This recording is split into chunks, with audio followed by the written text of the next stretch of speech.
여호수아 6장 22절부터 합니다.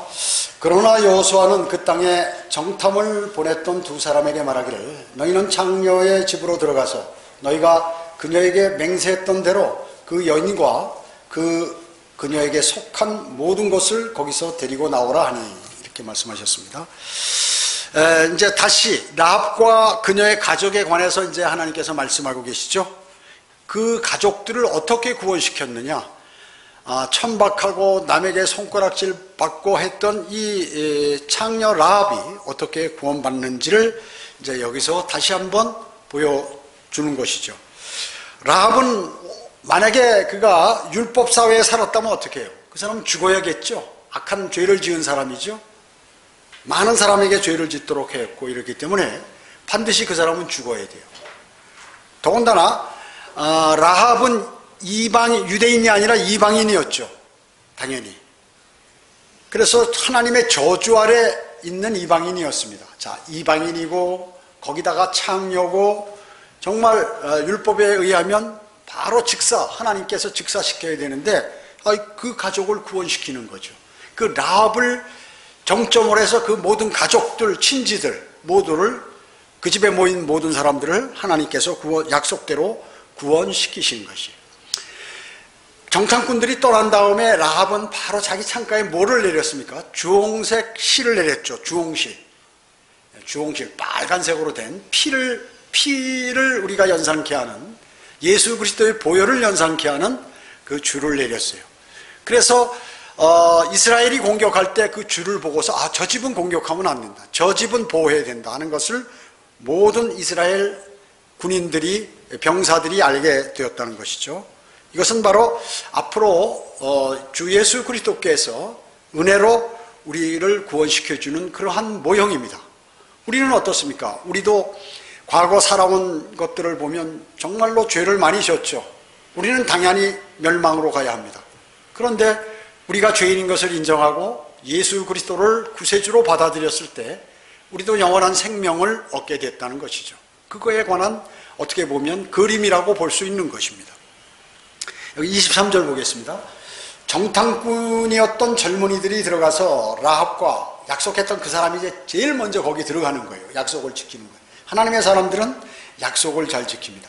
라합과 그녀의 아비와 어미와 형제들과 그녀에게 속한 모든 것을 데리고 나왔으며 그들은 그녀의 모든 친척도 데리고 나와서 그들이 이스라엘의 진영 밖에다 두었더라. 어디에요? 이스라엘의 진영 밖에다. 일단은 이렇게 진영 안으로 안 들여오고 밖으로 이렇게 둔 것이죠.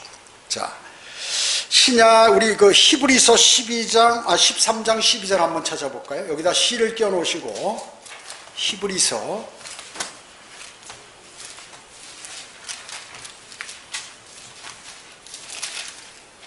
빌레몬서 뒤에 히브리서 야고보 앞에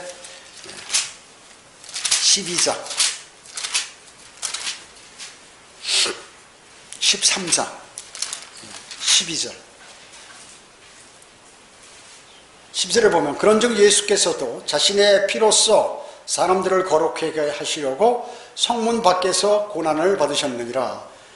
그러므로 우리도 그의 수치를 짊어지고 진영 밖에 있는 그에게로 나가자. 이렇게 말씀하셨습니다. 자, 그 다음에 여기 14절도 그렇게 나왔어요. 여기에는 우리의 영원한 도성이 없는 고로 우리는 장차 올 도성을 찾고 있노라. 이렇게 말씀하셨습니다. 라합의 상황과 지금 정확히 들어맞죠. 그 죄 많은 사람들이 그리스도와 함께 우리 죄 많은 우리가 그리스도와 함께 진영 밖으로 나왔어요. 사람들에게 손가락질 받고 또 믿지 않는 사람에게 박해를 받고 이러면서도 이제 주님의 은혜를 생각하고 그렇게 한 것이죠. 그래서 라합 상황과 정확히 들어맞고 라합의 고향은 어떻게 됐습니까? 불타서 이제 멸망당할 것이에요. 여리고는. 만약에 우리가 그렇게 진영 밖으로 나오지 않았다면 우리도 불과 유황이 타는 곳에서 영원히 고통당할 것입니다. 그렇게 살았겠죠. 여기 여호수아 6장 25절로 다시 가서요. 25절에 보면 여호수아가 창녀 라합과 그녀의 아비 가족과 그녀에게 속한 모든 것을 살렸으므로 그녀가 오늘까지 이스라엘에 거하나니 이는 여호수아가 여리고를 점령하도록 보낸 사자들을 그녀가 숨겨주었기 때문이라 이렇게 말씀하는 것이죠.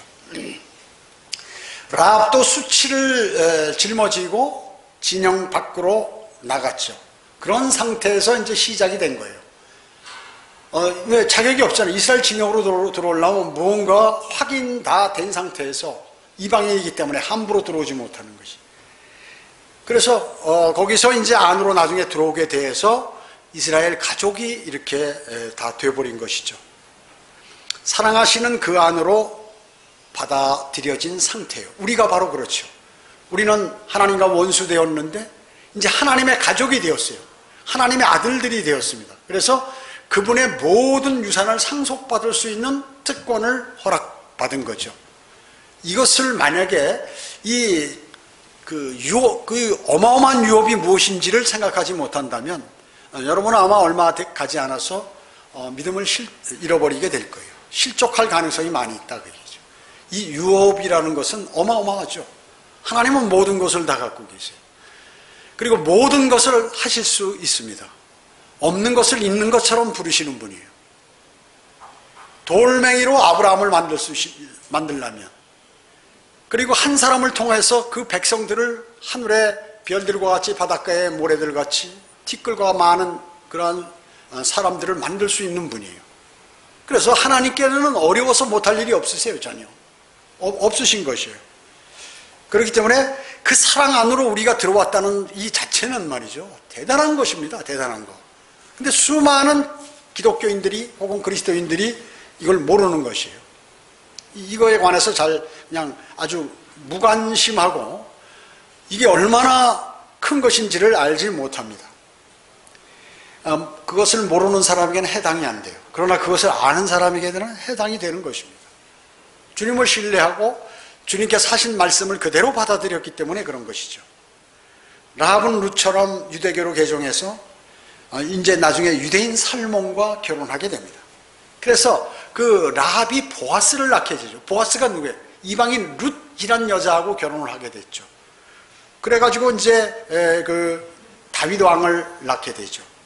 다윗 왕. 그래가지고 다윗 왕의 고조모가 되는 거죠. 그래서 이 창녀가 다윗 왕의 고조모가 된다. 고조모가 대단하죠. 대단한 것입니다. 이로써 라합은 당연히 주 예수 그리스도의 계보에 들어가게 됐다. 족보에 올려지게 됐다. 성경에 나오게 됐다. 장녀가. 자, 6장 24절 보겠습니다. 25절하고요. 여호수아 6장 24절이요. 그들이 불로 그 성읍과 그 안에 있는 모든 것을 태웠으며 은과 금과 놋기명과 철기명만 주의 보고로 드려봤더라. 여호수아가 창녀 라합과 그녀의 아비 가족과 그녀에게 속한 모든 것을 살렸으므로 그녀가 오늘까지 이스라엘에 거하나니 이는 여호수아가 여리고를 정탐으로 보낸 사자들을 그녀가 숨겨주었기 때문이라. 자, 하나님의 약속의 반열에 들어가게 된 것이죠. 그 족보에 들어가게 된 거예요. 그리고 하나님의 말씀인 위대한 성경에 라합에 관해서 칭찬이 곳곳에서 나오는 것이 히브리서 11장에도 나오고 대단하잖아요. 영원히 멸망받을 사람이 하나님께서 칭찬하는 사람이 되어버렸다 그 얘기죠. 우리가 세상에서 굴러다닐 때는 죄에 연루돼서 그렇게 살다가 예수 그리스도를 영접하고 거듭난 이후에는 그의 생이 바뀌어버리는 거예요. 마음의 변화를 받겠죠. 새 사람으로서의 삶을 살게 되는 것이죠. 그래서 지금 이제 점령을 하게 되는데 그 모든 것들을, 그 좋은 것들을 군수품으로 쓸 수가 있어요. 뭐 식량도 마찬가지고. 그런데 하나님께서 어떻게 해요? 다 없애버려라. 너희들이 좋은 거 절대 거기 손대지 말고 다 불태워버리고 사람이고 짐승이고 싹 죽여버리고 다만 금과 은과 무슨 철, 놋 이런 것들은 주님의 보물창고로 다 갖고 오라 그러죠. 그게 사실 누구 거예요? 주님 거예요. 사실은 모두 태워버렸다 그러죠. 자, 그래서 오늘까지 이제 여호수아가 기록돼서 우리 손에 성경이 들려지기까지 라합은 이제 라합에 관해서 우리가 교훈을 얻게 되고, 그리고 자기들이 현재 이 여호수아를 기록할 때, 모세가 여호수아를 기록할 때까지 그 남아있다 그 얘기죠. 거기에 생존해 있었다 그 얘기죠. 라합과 정탐꾼들, 이스라엘 백성들 모두가 서로 간의 약속을 정확하게 지켰어요. 정확하게 지켰던 것입니다. 여러분, 마태복음 1장 5절 한번 찾아볼까요? 여기다 시를 껴놓으시고 바로 찾을 수 있게.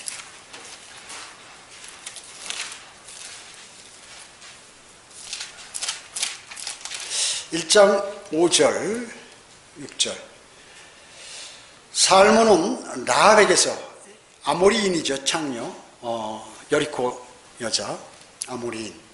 살몬은 라합에게서 보아스를 낳고, 보아스는 이제 룻하고 결혼했죠. 보아스는 룻에게서 오벳을 낳고, 오벳은 이새를 낳고, 이새는 다윗 왕을 낳으니라.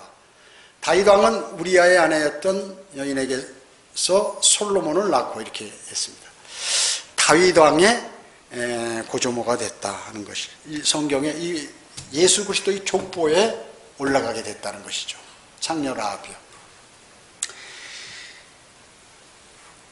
그렇기 때문에 예수 그리스도께서는 정말로 이제 이 땅에 오셔서 많은 고초와 고난을 받으시고, 우리가 그분께서 오시지 않았다면 우리는 영원한 생명을 얻을 수 없어요. 우리는 멸망으로 갈 수밖에 없습니다. 여호수아가 당도했을 때 이 라합은 구원을 받았어요. 예수 그리스도를 마음으로 받아들인 그 사람은 영원한 생명을 얻게 되는 것입니다. 여호수아 다시 6장으로 가세요. 26절 봅니다. 주께서 모세에게 말씀하시기를 내 손을 바다 위에 아니 그게 아닌데요. 잘못됐어요. 자, 여기 여호수아 6장 26절이요. 여호수아가 그때 백성들에게 언명하여 말하기를 이 여리고 성읍을 일으켜 세우는 사람은 주 앞에서 저주를 받으리라. 그가 그 기초를 놓을 때는 그의 첫째 아들을, 그가 그 문들을 세울 때는 그의 막내 아들을 이르리라 하더라. 여기 이르리라 이건 없는데 말이 안 되니까 집어넣은 거예요. 이거 조그맣게 쓴 글씨 있죠. 이게 원래는 없었는데 거기다 이제 번역자들이 집어넣은 거죠. 킹제임스 성경을 번역하는 영국의 그 사람들이 47명의 사람들이 작업할 때 제임스 왕 밑에서 이걸 집어넣은 거예요. 뜻을 통하게 하기 위해서. 자, 26절에 이렇게 말씀하시죠. 여리고를 재건하는 사람. 이제 하나님이 왜요? 하나님이 멸망시킨 그 도성을 사람의 생각으로 세운다는 그 사람은 저주를 받는다 그 얘기죠. 하나님이 세우시면 아무도 쓰러뜨릴 수 없어요. 하나님께서 쓰러뜨리시면 그 누구도 세울 수 없어. 대단하죠? 아무리 인간이 노력해야 안 돼. 아무리 인간이 노력해야 안 되는 것이. 그래, 인간이 아무리 노력해도 안 되지만 하나님께서 세우시면 세워진다 그 얘기죠. 그래서 하나님께서 이 도성은 저주받은 도성이다 해서 아주 완전히 초토화시킨 거거든요. 하나님의 명령에서. 근데 자기가 세우겠다고 하는 사람은 앞으로 언제 그 큰 아들이 있고 문을 쓸 때 둘째 아들을 다 잃을 것이다 라고 이렇게 지금 예언한 거죠. 예언한 것이에요. 하나님의 영을 받아서. 여러분 열왕기상 16장 한번 찾아보세요. 그 뒤에 열왕기상 16장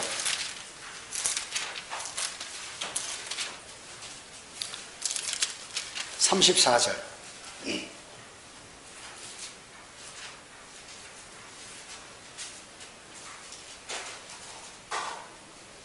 33절에 보면 또 아합이 라사를 만들었더라. 아합이 자기 앞에 있던 이스라엘의 모든 왕보다 이스라엘의 주 하나님을 더욱 경높게 하였더라. 그 시대의 베델인, 그러니까 아왕 시대의 베달 사람 히엘이 여리코를 건축하였는데 그가 기초를 놓았을 때 그의 첫째 아들 아비람을, 그가 그 문들을 세웠을 때 그의 막내 아들 수굽을 잃었으니 눈의 아들 여호수아를 통하여 통해 하신 주의 말씀대로 되었더라. 자, 그대로 하나님의 말씀, 하나님께서 여호수아를 통해서 하신 그 말씀대로, 예언대로 그대로 그렇게 되어버렸다 그 얘기죠. 426년 후에 그것이 그대로 성취가 된 거죠. 정확하게 성취됐죠. 자, 성경은 이와 같이 영감으로 기록됐기 때문에 그 영감으로 기록됐다는 그러한 증거를 우리에게 보여주는 거예요. 426년 전에 앞으로 이 도성을 세우는 사람, 건설하는 사람, 그 첫째 아들과 둘째 아들이 각각 죽을 거다. 근데 정확히 그렇게 죽었어요. 계시록 19장 10절에 예수의 증거가 예언의 영이다 이렇게 말씀하죠. 예수. 그래서 성경은 다른 경전하고 비교가 안 돼. 다른 경전은 누가 기록한 거예요? 사람이 기록한 거다. 이거는 기록자가 누구예요? 성경은 성령 하나님이에요. 성령 하나님이 그 사람이 쓰시는 사람의 손을 통하여 기록하도록 지시하셔서 다 불러주는 대로 기록하신 것이다 그 얘기죠. 사람이 기록하면 약 42명의 사람이 1600년으로부터 1800년도 사이까지 이렇게 떨어져 있다 그 얘기죠. 서로 토의할 수 없어요. 그래서 다른 장소에서 각각 하나님의 영을 받아서 이 성경 66권을 기록했는데 딱 모아놓고 보니까 창세기로부터 요한계시록까지 전부 뜻이 통하더라 그 얘기죠. 일맥상통해. 하나님의 말씀이 면면이 잘 흐르고 있는 물과 같이 다 흘러져서 딱 아구가 맞는다 그 얘기죠. 그래서 이 예언도 그대로 성취된 것이에요. 여호수아 누가 기록해? 모세가 기록했죠. 사무엘이 기록한 열왕기상이나 이런 거 하고 상당히 기간이 떨어져 있는데 딱 정확하게 맞잖아요. 그것이 바로 이제 예수 그리스도가 뭐예요? 말씀이죠. 말씀이신 분이죠. 그분의 이름은 하나님의 말씀이라고 요한계시록에. 그리고 그 하나님의 말씀은 예언이 기록되어 있어요. 성경의 특징. 다른 경전에 없는 거. 예언이 있는데 그 성취도가 100%다. 100%. 100%예요. 100%입니다. 다른 경전과는 비교가 안 돼 그랬어요. 다른 건 장난감이고 이런 거는 양날이 예리한 칼이에요. 다른 것은 장난감 칼이에요. 변개된 성경이라든지 뭐 이런 것들은 다 마찬가지예요. 마호메트는 위대한 선지자라고 이렇게 그 이슬람에서 얘기하는데 아무런 예언도 못했어요. 단 한 가지 맞춘 것도 없어요. 그런 것입니다. 디모데후서 3장 16절은 모든 성경은 하나님의 영감으로 주어진 것으로 교리와 책망과 바로잡음과 의로 훈육하기에 유익하다고 이렇게 말씀하고 있는 것이에요. 무엇으로? 하나님의 영감으로 기록됐다. 성경은. 그래서 구약에 예수 그리스도에 관한 예언이 몇 개가 나오냐면 48가지가 나와요. 그런데 이것이 신약에 와서 100% 성취됐거든요. 이 48가지가 100% 성취될 수 있는 확률이 10의 157승분의 1이라고 얘기죠.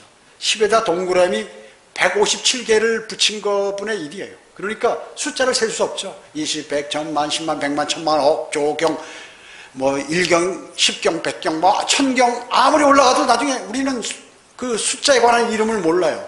그래서 이제 자승으로 하잖아요. 10의 157승분의 1이라. 이것은 말이죠. 우주 전체에 있는 전제의 양보다 3배나 더 큰 수라고 얘기죠. 그러니까 어마어마한 정확한 확률. 번개 맞는 확률은 이런 건 게임도 안 되고 로또 복권 만들고 이런 거 게임도 안 되는 것이에요.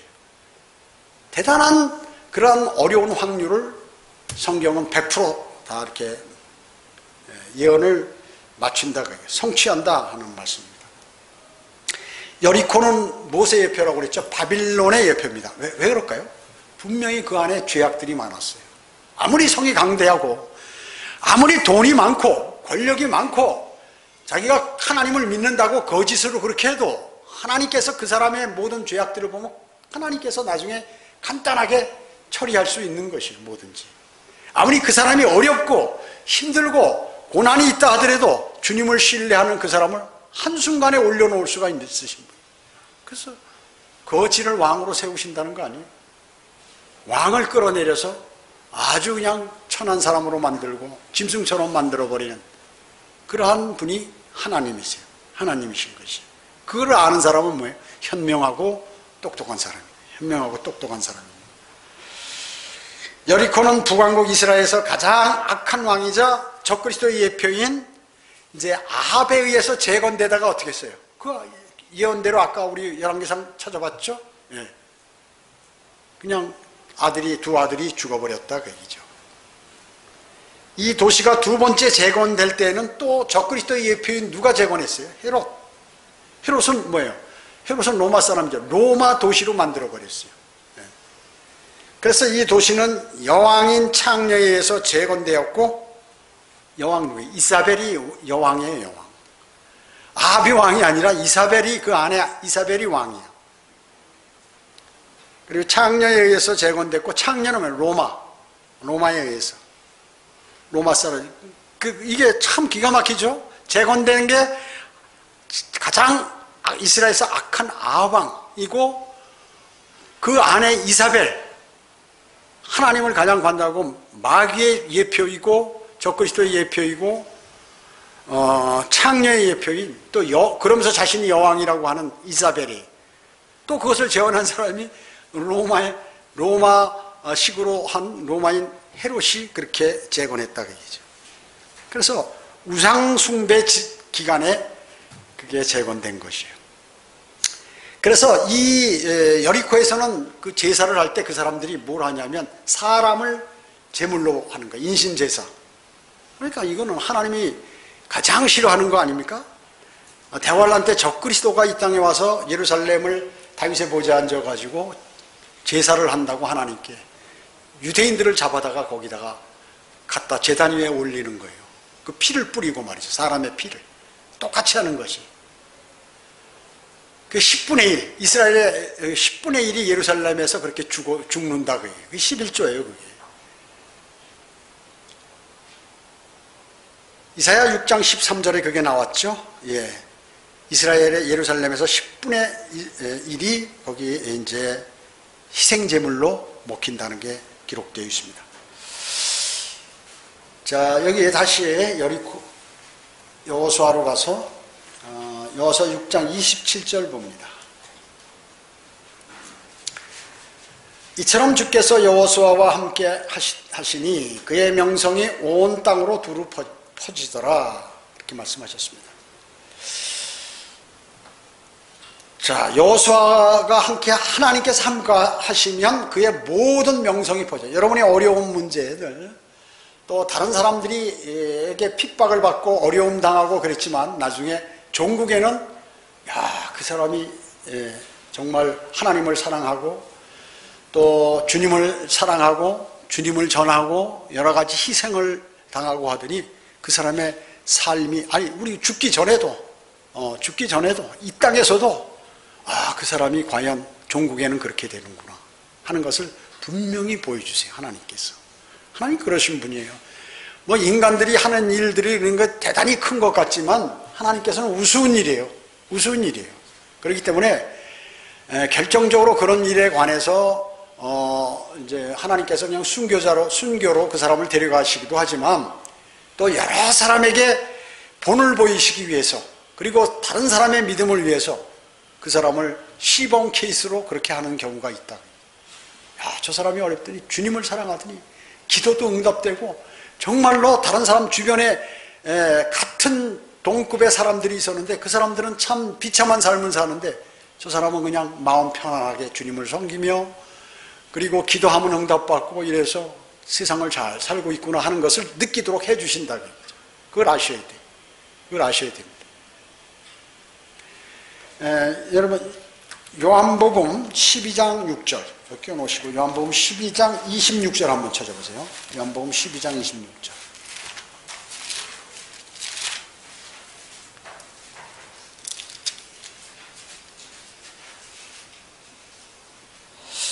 요한복음 12장 26절에 보면 누구나 나를 섬기고자 하면 나를 따라오라. 내가 있는 곳에는 나의 종도 거기 있으리니 누구나 나를 섬기면 아버지께서 어떻게?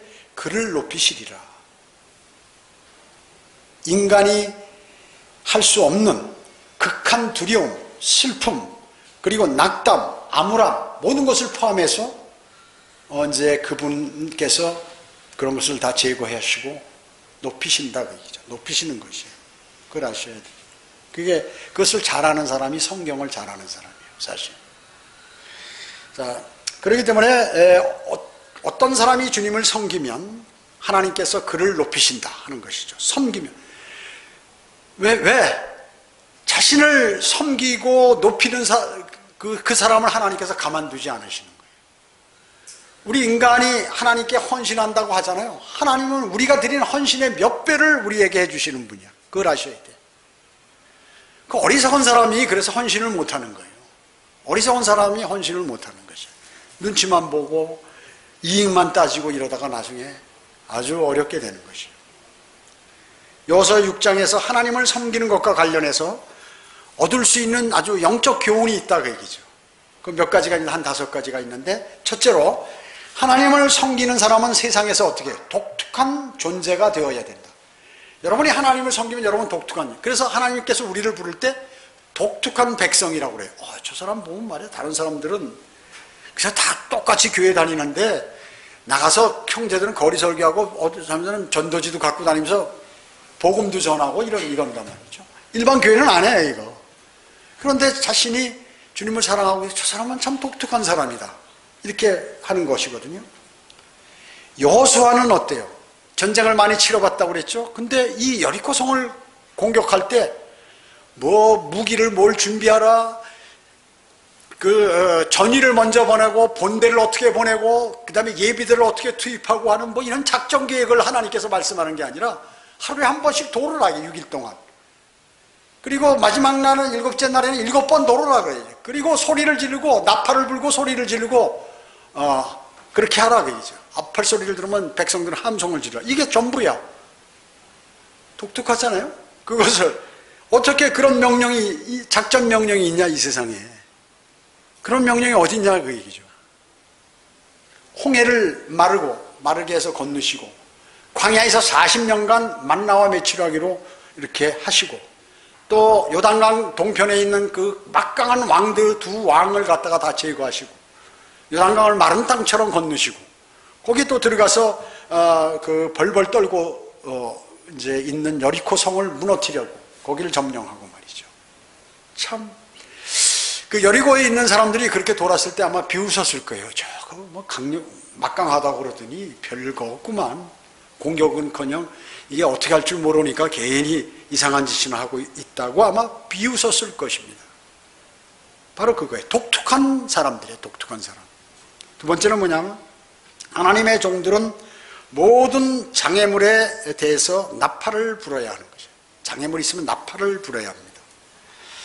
이스라엘 민족이 포로된 곳에서 돌아와서 성전을 재건할 것이라고 이제 하나님께서는 용기를 주셨죠. 예. 사마리아인들, 아랍인들, 또 이런 페르시아 왕들이 방해했어요. 포로가 돼가지고 바빌론 가 있는데 나라가 없어. 근데 하나님께서 성을 지어주시겠다고 이렇게 얘기하는 거야. 이거 어떻게 믿을 수 있지?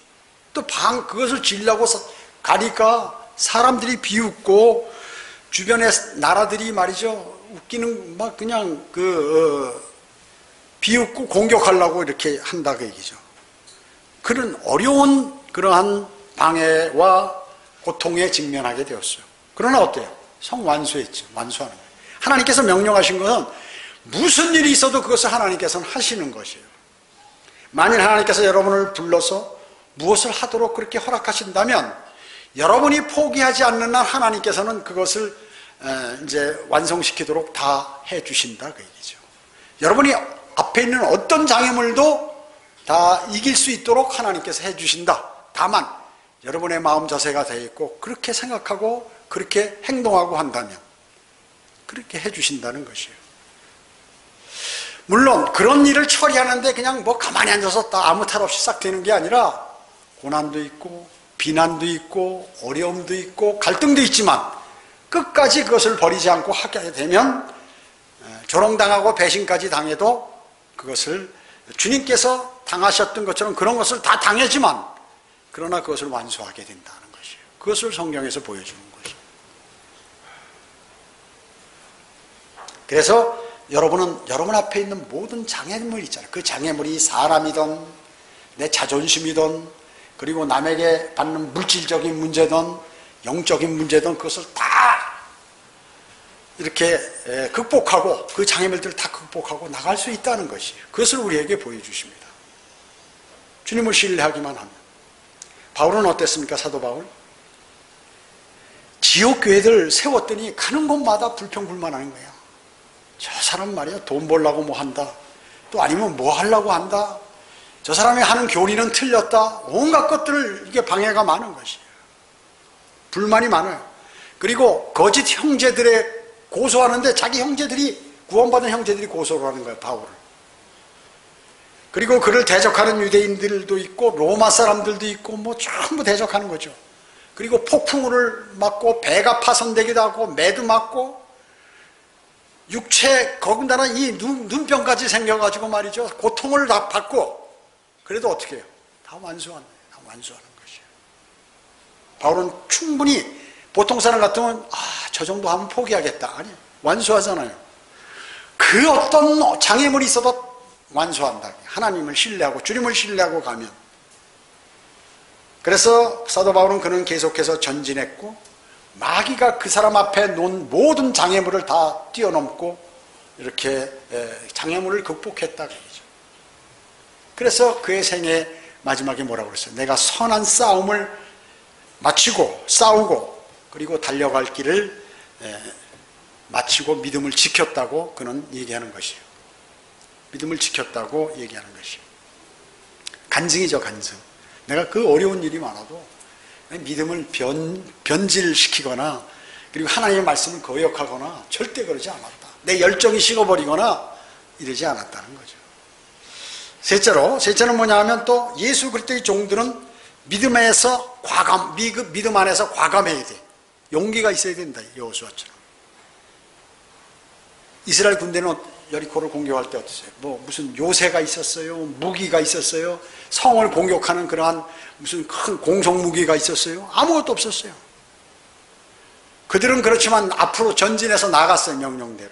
바보처럼 보였지만 결국에는 목표를 이루었다고 얘기죠. 하나님의 명령을 준수해서 그렇게 이뤘다는 것을 우리에게 알려주시는 거예요, 이 여리고 작전을 통해서. 넷째는 뭐냐면 주님의 종들은 훈련을 받아야 합니다. 이스라엘 군대는 뭐예요? 아무 소리도 내지 말라. 그 말 많은 사람들, 불평불만 많은 사람. 여러분 어때요? 광야에서 하는 습관대로 하면 6일 동안 돌면 어떻게? 나팔을 불면서 제사장들하고 하루에 한 번씩 성을 공격하는 게 아니라 돌을 하게. 그러면 아마 금방 불평불만 나왔을 거예요. 뭐 하나님이 이렇게 하는 게 우리 다 죽이려고 그러는 거 아니야? 능력 없으니까 그냥 자꾸 시간 끄는 거 아니야? 뭐 이래가지고 자기들끼리 쑥덕대고 말이요, 별 얘기를 다 했을 거예요, 광야 같았으면. 근데 아무 얘기도 안 했잖아요. 전부 참는 거야. 엄청 참았겠죠. 엄청 참은, 그 사람들로서는 엄청 참은 거야, 6일 동안. 그리고 마지막 날엔 또 7바퀴까지 돌으라는 거예요. 이제 한 바퀴 돌더니 7바퀴까지 돌으라고 한다. 그 소리 지르란다. 소리 지르면 뭐 어떻게 돼? 이렇게 하지 않았다 그 얘기죠. 그대로 따라서 했다 그 얘기죠. 훈련에 그거 하면서 막 갈등도 생기고 어렵고 힘들고 이게 될까 의심도 있지만 된다 그 얘기죠. 그리스도인은 뭐예요? 성경을 읽고 기도 생활하고 예배로 훈련받고 이래가지고 단련하는 거예요. 그리고 고난도 좀 당하고 말이죠. 이랬을 때 주님을 신뢰하는 법을 배우게 되고 그런 것이죠. 다 평안하고 뭐든지 만사형통인데 무슨 주님이 필요하겠어요? 그렇지 않습니까? 여러분에게 없는 거, 또 곤란한 거, 힘든 거를 주면은 주님께 우리가 간구하잖아요. 나는 할 수 없네, 아무리 내가 노력해도. 그러니 주님께 달라고 그래야지, 능력 있으신 분께. 이러잖아요. 주님께 매달리잖아요. 사람이 풍족하거나 모든 것이 다 잘 되면 주님께 안 매달리게 돼 있어요. 믿음이 좋은, 뭐 아무리 오래됐고 교회 출석한 지 구원받은 지 오래되었어도 뭐든지 잘 되면 주님께 신실하게 안 해요. 그들은 하나님의 께서 주시는 훈련을 했어요. 바울은 이기려고 애쓰는 사람은 누구나 모든 일에 자제하나니. 자제, 참는 거 어렵잖아요. 복음 전하는데 누가 와서 깐죽대고 그 앞에서 약 올리고 화나게 만들고 참아야 되잖아요. 참아야 돼. 주님을 섬기면서 받는 그 어려움들, 비난들, 또는 또 바른 진리를 찾고자 해서 성별하는 거, 이런 게 쉬운 게 아니에요. 쉬운 게 아닙니다. 왜 다른 사람들은 다 그 길로 가는데 내가 빠져나와서 다른 길로 가니? 바른 길로 가는데. 쉬운 게 아니거든요. 그 훈련이거든요.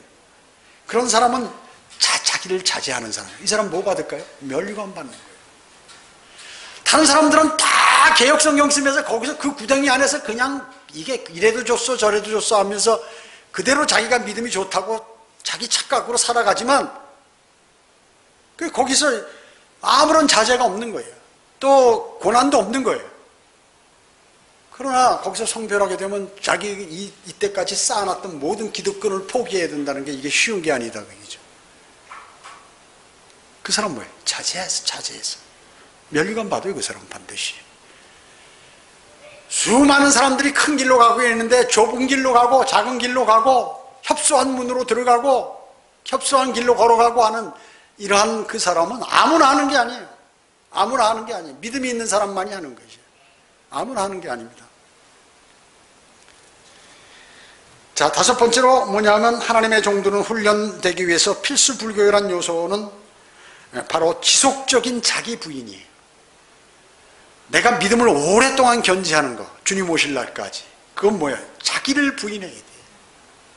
나의 존재를 생각하고 내가 그런 사람이 아닌데, 내가 적어도 이런 사람인데, 나는 믿음이 좋은 사람인데, 아니면 나는 뭔가 능력 있는 사람인데, 아니면 나는 신실한 사람인데, 나는 주님께 아무런 죄도 짓지 않은 사람인데, 이렇게 자기를 부인하지 않고 살아가는 그 사람은 그 믿음을 가질 수 없어요. 절대로 가질 수 없어요. 그 사람 자기 잘났다고 한 사람이거든요. 성경대로 믿는 사람 가운데 실족하는 사람들이 바로 여기에 속하는 거예요. 실족하는 목사들 나가서 교회 세우고 자기 간판 아무거나 붙여놓고 하는 거 겉으로 보기엔 다른 사람은 모르지만 하나님은 다 아시는 거예요. 다 아세요. 하나님께서는. 그렇기 때문에 이제 자기를 부인하는 이거 뭐예요? 약탈물에 손대지 말라. 손대지. 한 사람을 제외하고 그 많은 그 병력들 60만 대군이면 말이죠. 이스라엘이 아무 손 안 대는데 한 사람이 돼버렸어요. 근데 그게 탈이었다 그 얘기죠. 여러분은 바로 그 한 사람이 되어서는 안 돼요. 그 한 사람이 되어서는 안 됩니다. 같은 지시를 사무엘상 15장에서 하나님께서는 하십니다. 사울에게 명령하셨어요. 아말렉을 네가 쳐서 내가 그걸 다 이기도록 할 테니까 절대로 싹 다 죽이라고 얘기해요. 소나 양이고 뭐 사람이고 왕이고 뭐고 낙이고 뭐고 다 죽여버려라. 그렇게 하나님 명령대로 해야 되는 거예요. 근데 사울은 자기를 부인하지 않고 가만히 생각하니까 사실은 탐이 났겠지만 전리품들을 포기하지 못한 것이 너무 좋은 거예요. 아까워. 저걸 태워버리기가 너무 아까운 거예요. 그리고 자기가 왕으로서 전쟁에 승리하면 그 백성들 보는데 한번 쫙 그냥 소고 양이고 새카맣게 데려가고 왕도 딱 잡아서 묶어서 질질 끌고 가는 모습을 좀 보여주고 싶은 거야. 이 사람이요. 그래가지고 안 지켜서 이제 왜 그랬냐고 말이죠. 사무엘이. 그랬더니 이 좋은 소, 양, 기름진 것들, 나쁜 것들, 병든 것들은 다 죽이고 이 좋은 거 하나님께 드리려고 핑계를 대는 거죠. 그래가지고 끝난 것이에요. 거기서 복종하는 것이 희생 제물을 드리는 것보다 낫다 그 얘기죠. 그리고 하나님 말씀에 경청하는 것이 순양의 기름보다 낫다 그 얘기죠. 그러니까 교회 다니고 경배를 드리고 무슨 나 출석하고 이거는 당연히 해야 되지만 그리스도인으로서 경배는 그런 걸로 해결되는 게 아니에요. 그거 했다고 내가 되는 게 아니야. 마음이 중요하다. 하나님 말씀대로 살려는 게 대단히 중요하다는 거예요. 말씀대로 살려고 하는. 교회는 출석하면서 세상적으로 개차반으로 살고 만약에 그러면 하나님께서 그 의미 없다 그 얘기죠. 아무래도 그런 말씀이에요. 이게요. 복종하는 것이 희생제물보다 낫고 경찬한 것이 순양의 기름보다 낫나이다. 이제 당신은 하나님께 불순종하는 거는 마법하는 거나 우상숭배와 같다고 말씀하신 거예요. 너 지금 우상숭배하고 있는 거야. 너 지금 마술하는 거야. 우상숭배 마술 어때요? 하나님께서 전부 죽이라는 거 아니에요. 그래서 그리스도인이 구원받고도 육신의 일들을 계속해서 한다고 그러면 뭐예요? 지옥에는 안 가지만 상을 잃어버려요. 유업을 잃어버리는 것이에요. 아무것도 없어요. 영원세계. 지금 이 짧은 60년, 70년, 80년, 100년 미만에 사는 이 땅에서도 없고 이렇게 잘 불편하고 이러면 힘든데 영원세계에서 말이죠. 수많은 사람들이 좋은 것 같고 찬양하면서 이러고 다니는데 그냥 슬슬 그냥 눈치 보면서 걸어 다니고 이러면 얼마나 힘들겠어요. 마음은 똑같아요. 지금이나 그때나 거기 가서나 다. 그런데 그 긴 세월 동안 내가 짧은 시간 주님의 말씀에 순종하고 영원히 사는 그 기간 동안에 이것을 누려야 되는데 내가 눈이 짧아가지고 말이죠. 근시안적인 안목을 갖고 있어가지고 내가 이렇게 됐구나 하는 거 후회하겠죠. 엄청나게 후회합니다. 우리의 삶은 이 세상의 삶으로 절대로 끝이 아니잖아요. 성경에 기록된 하나님의 말씀, 거짓말하실 수 없는 하나님께서 말씀하는 것이. 이 세상 사람들은 왜 그럴까요? 너희는 왜 세상을 사랑하지 말라고 그랬을까요? 이거 참 순간 안개와 같은 그런 잠깐 지나가는 그 기간이다. 거기에 온 정신을 쏟고 거기에 투자하지 말라고 얘기죠. 여러분, 사람들이 땅 좋아하잖아요. 땅 투기할 때 앞으로 미래 10년, 20년 보고 이렇게 하잖아요. 부동산을 왜 사놓는 거야? 부동산은 날아가지 않고 계속 남아있고 값은 올라가니까 이 사람들이 부동산에 투자하는 많이요. 하는 사람은, 돈 버는 사람은 부동산에다, 주식에다, 현금 나누어서 이렇게 하고 어쩌고 다 의미 없어요. 그거 딱 죽으면 끝나는 거예요. 그 사람 열심히 모으다가 써보지도 못하고 그냥 끝나는 것이에요. 그런데 이건 영원. 믿으려면 믿고 말라는 거죠. 하나님께서 그대로 시행하시지만 하나님께서는요. 그래서 사울은 어떻게 왕국을 잃었습니다. 그래서 우리는 이러한 교훈을 마음속에 새기고 그렇게 그대로 하는 사람. 우리 인간은 실수가 많아요. 그리고 인간은 변덕이 심해. 믿을 수가 없어. 인간은. 그렇기 때문에 자기 생각을 다 버려버리는 거예요. 그리고 하나님의 말씀을 내 안에 넣고 그분을 따라가면 무조건 되는 거예요. 그 사람이 현명하고 똑똑한 사람입니다. 자, 기도드리겠습니다. 전지전능하시고 자비로우신 아버지 하나님, 저희는 하나님의 위대하신 말씀을 통하여 많은 교훈을 얻었습니다. 이것을 그냥 한 귀로 듣고 세어버리는 게 아니라 그 말씀을 마음판에 새겨서 늘 그렇게 행함으로 주님께 영광을 돌릴 수 있도록 인도해 주시기 바랍니다. 이제 예배 시간에도 주님께서 함께 해 주셨기를 바라오며 주 예수 그리스도의 이름으로 기도드립니다. 아멘.